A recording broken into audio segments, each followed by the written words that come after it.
Yeah, so I am asked to speak about reimagining publishing as a service. And I'm going to spend about 9 minutes going through a couple of the reasons why I think that is. Why I think that you should stop thinking about research publishing as a content business and start thinking about it as a services business. So number one would be the principle that open access changes everything.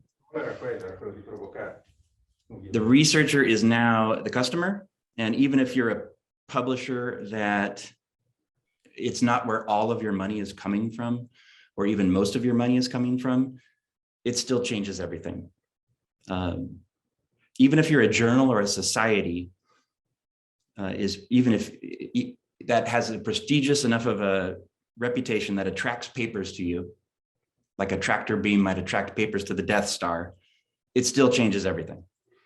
Once the author and their funder is asked to pay, they think of you as a service, and then they ask themselves fundamental questions like, am I getting value for money? And I would just ask you, are you prepared for that? So that's principle one, open access changes everything. Principle two, the journal business is too important to run like a content business. And I say that because think about research communications, which operates on a specific set of principles that are specifically designed to check egos and provocations, counter poppycock and conspiracy theories and exaggerations. James Madison, when he was commenting on the separation of powers in the design of a democracy, said that ambition should counter ambition.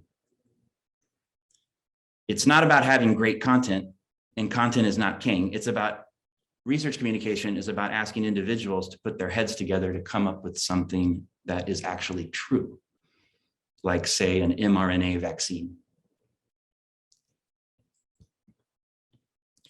And in that sense, is the model that we've been operating in research publication fit? It's almost what Claudia was saying. Is it purposely fit for what it's being asked to do?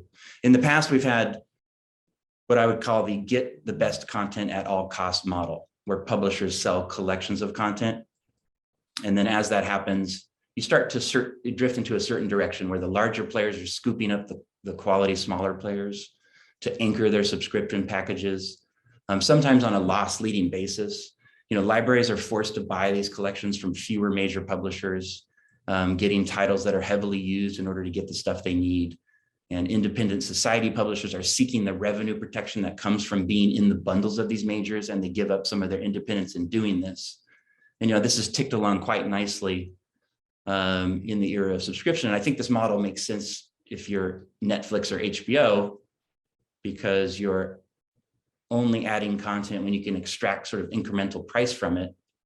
But that's very hard to do for obvious reasons. The same reason you don't pay Netflix for a couple dollars more a month as they add more content. They're adding content to broaden the appeal and keep the individual subscribing. So these become distorting factors on the way publishers think. Journals start acting like Ivy League institutions. They start to try to maximize their impact factor. They maximize the rejection rates. Publishers start picking up disciplines that have impact and usage. And the question becomes, if the journal system is one of the only legitimate validators of truth, is this the right way to run the business? So I just think, fundamentally underlying, starting to think about this differently. What is the way that as the providers of this truth, as the facilitators of the people in the system, how should we think about this problem? The other point I wanted to make is that every publisher having their own technology stack has not been leading the industry to the promised land. It's generally provided a bad experience for authors, and publishers have not invested in the exciting stuff. So one of the things, even just pivoting to thinking about publishing as a service and publishing infrastructure as a service, this is one of the animating forces behind our acquisitions of Adapon and Madgex, is, how do we share the infrastructure and not think of it as a competitive battleground, but start investing in the things that science really needs to move it forward. And then my last point I would just say is, publishing is a service business. Publishing has always been a services business. Wiley has been the largest society publisher for many years, publishing over 800 learned societies and associations. And it's always been about a partnering culture and solving the pain points of the partners that we're working with. And I feel like there's great continuity in the history of how publishing has worked, but by leaning even further into the idea of thinking it as a service and thinking about the value you can provide and solving the pain points in the ecosystem, it will deliver us to the promised land. Okay, I'll leave the rest of my time for questions. Thanks, Todd. It's surprising how disciplined people are once a conference is online and short. So maybe we should continue doing that.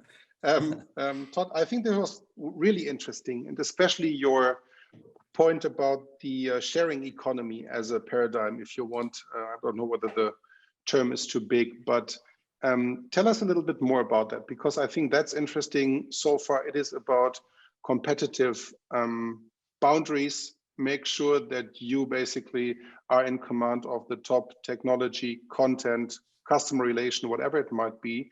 You're obviously suggesting something very different. And you mentioned Etipon as one case. There are others with other publishers.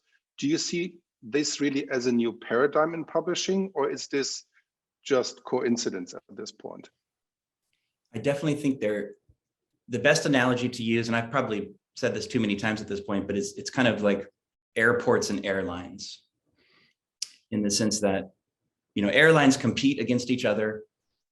They probably compete very intensely on certain routes, but they've all gotten together and decided to build common infrastructure, like airports and baggage handling facilities, in order to have a good customer experience, because if every airline had from top to bottom their own infrastructure, that would probably generate a poor customer experience. And I think that's very obvious in that example. And there's even sort of concentric circles of collaboration within that model. You see some airlines combining almost like little mini consortia and sharing things like their clubs and their lounges, but still competing with other mini consortia of other airlines, but still within the overall structure of the airport. And scholarly publishing is a long way from this. Crossref is probably the only example of just to have some sort of basic infrastructure of persistent metadata, things like Crossref and ORCID. But then once you get below that level, you've got a real serious customer problem of lots of proprietary technology. I think people are competing, maybe not on the right factors. So that's those things. I think that's a fundamental shift, and we started to realize that, and kind of figuring out where the actual competitive lines are drawn and where the collaboration. But that's the key principle there. Really interesting, because I think it shows that competition can also be destructive for the ecosystem, because everybody gets a small piece of something, right? And there are no joint airports, but you have to decide on to which airport you want to go based on the airline you're taking to stay within the image. I think that's true. Sören is asking a question, my colleague from ResearchGate, who says that you have mentioned that publishers did not invest into the things that really move science forward. What exactly do you mean with that? Yeah, a perfect example would just be the print centricity of the way publishers behave, even though it's research communications. That's kind of what I meant, is like, if you think about it as you have a content business and you're trying to get the best content and you're trying to publish it in the way you're used to doing that, like printing it and having people read it, you're not necessarily mapped to what researchers are trying to do. Research writing is a very specific form of communication. There's almost always some evidence behind that paper, and it's almost always some sort of statistical model in that paper or some evidence that needs to be presented. But yet publishers who, basically manufacture PDFs, increasingly in a factory-like setting that where we've driven the costs out of the business, can't handle data. I've never seen a peer review system that seamlessly, it's not the systems, I've never seen a peer review process where a reviewer could seamlessly link between the narrative in the paper and the evidence underlying it. And that just seems like an epic fail in the age of GitHub, when people are sharing their models back and forth, or the way R or Python works in reality. It just seems like it's an absolutely epic fail.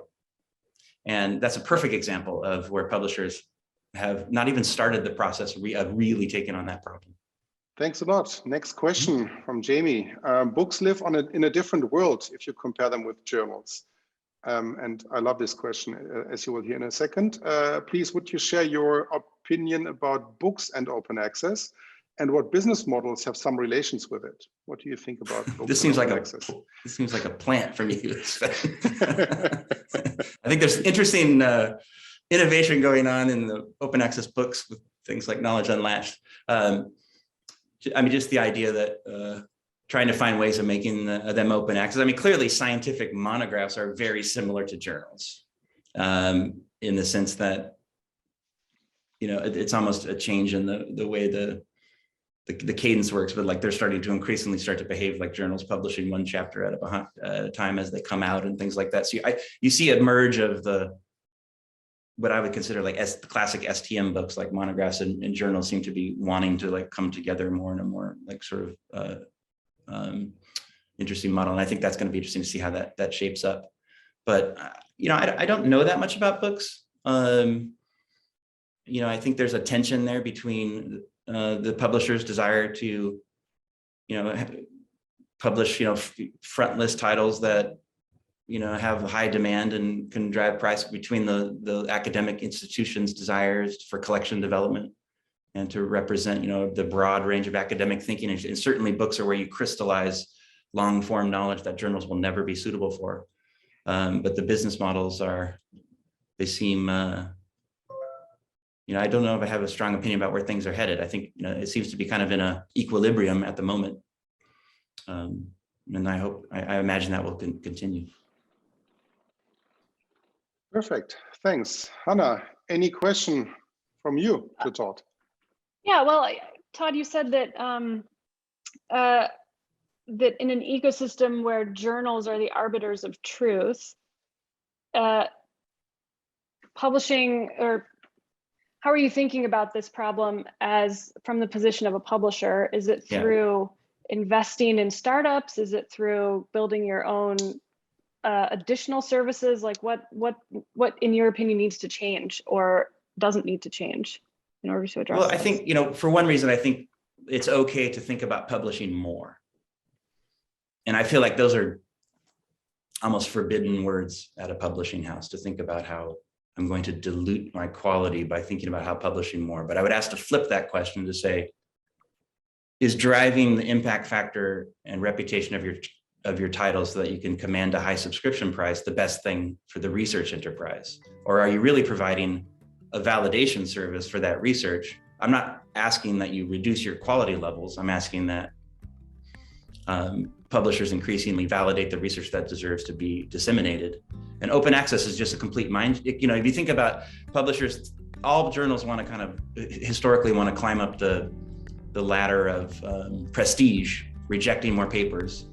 But now I think, that doesn't necessarily serve early career researchers, and it doesn't necessarily serve emerging markets and new disciplines of research where there's that's what open access has proven. There's a huge pent-up demand. So I think just getting in that mind shift and thinking about how you're going to service it will be a big change for publishers.